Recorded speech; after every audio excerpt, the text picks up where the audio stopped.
All right, let's talk about something that's going to completely reshape an entire industry.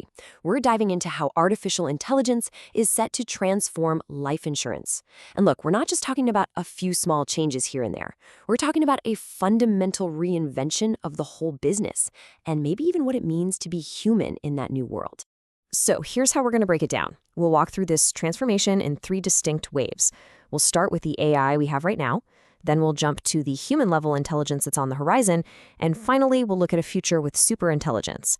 We're going to see what this means for jobs, how we can adapt, and, yeah, we'll get to the big question. What does it all mean for us? Okay, so this timeline right here is our map for the whole journey. First up, you've got ANI, or Artificial Narrow Intelligence. This is the stuff that's already here. Next, get ready for AGI, Artificial General Intelligence, which folks are predicting will show up around 2030. And then, the final boss, ASI, Artificial Superintelligence, slated for around 2040. Each one of these is a monumental leap. So let's start with the here and now, the era of ANI. This includes all the generative AI that you're probably hearing about everywhere. And its main role, for now, is to be an incredibly powerful and specialized tool. So you can think of ANI as a specialist. It's absolutely brilliant at one specific thing or maybe a few related things. Now, for an industry like insurance that's built on mountains of data and contracts, ANI is a total game changer. It automates and speeds up all that analysis and routine communication like never before. Now, here's what's really fascinating. Look at how AI touches pretty much every single department. And for things like underwriting and claims, the impact is immense. All the standard, straightforward cases get handled automatically. That frees up the humans to deal with only the weird, complex, exceptional stuff. So this isn't about replacing everyone just yet. It's about a massive, massive boost in efficiency. Which, of course, brings us to the big question. If the machines are handling all the number crunching, the paperwork, and the basic customer calls, what's left for us to do? Where do we still add value?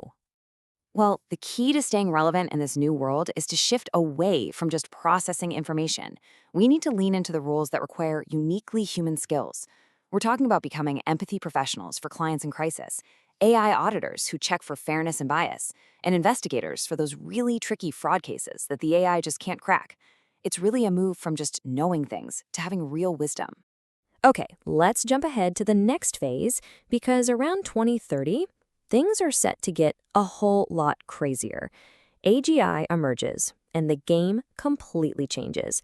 We're no longer talking about a tool, we're talking about an intelligent colleague.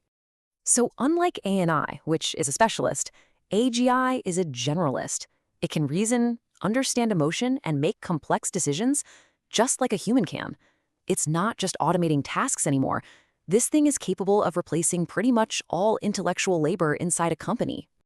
And this table just lays it all out. The impact levels jump from immense to extremely immense and even extinct. We're moving from automating tasks to automating entire professions. Look at that. Underwriting, claims, customer service. They become obsolete because AGI can handle everything instantly, even providing grief counseling. Even the sales agents are replaced by lifelike androids. So, let that sink in. If AGI can do our thinking for us and even replicate our empathy, then what's our value? What is there left for a human to provide? The question gets a lot more personal and a lot more urgent. In a world with AGI, our value isn't in what we know. It's in things that are uniquely human. See, an AGI can make a decision, but it can't take social responsibility if that decision goes wrong. A human has to do that. It can simulate empathy, but it can't provide that genuine, authentic connection of another person who truly understands. Our job becomes setting a vision that goes beyond pure cold logic. And now for the final leap. Around 2040, we enter a future where AI becomes ASI, or Artificial Superintelligence. This is no longer a tool or a colleague. It's the system that runs everything. And here is the real bombshell. ASI doesn't just change the insurance industry. It has the potential to make the entire reason for insurance to exist totally and completely unnecessary. You see, ASI operates on a level that we can barely even imagine. It can manage everything on a global scale, from the economy right down to your individual health.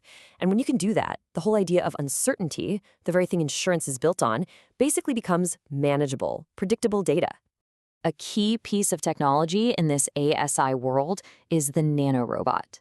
Just try to picture this: microscopic machines flowing through your body, acting like a permanent 24/7 maintenance crew, constantly repairing you from the inside out. So what does that lead to? Well, it means these tiny robots, guided by ASI, can zap cancer cells the moment they form. They can repair your DNA, slowing down aging itself. They eliminate most of the things we insure against: sickness, premature death. They become solvable problems. And if you eliminate risk, you eliminate the need for the risk management business. So with ASI running the whole of society and nanobots managing our health, all human labor, both intellectual and physical, eventually gets replaced. This leads us to what people call a post-work society, where the idea of having a career as we know it just fades away. Okay, I know that was a lot, so let's do a quick recap. We'll put all three of these stages side by side so you can really see the incredible progression we just walked through. You can see the whole story right here. With ANI, we use AI as a tool, and admin jobs start to shrink. With AGI, we're collaborating with AI, but most professional jobs are replaced. And finally, with ASI, the entire concept of labor disappears. The job title insurance employee just becomes a distant memory. This whole journey, from a simple tool to an all-knowing system, really forces us to ask one final profound question, not about technology, but about ourselves. When our health, our money, and our society are all perfectly optimized by an ASI, what do we do?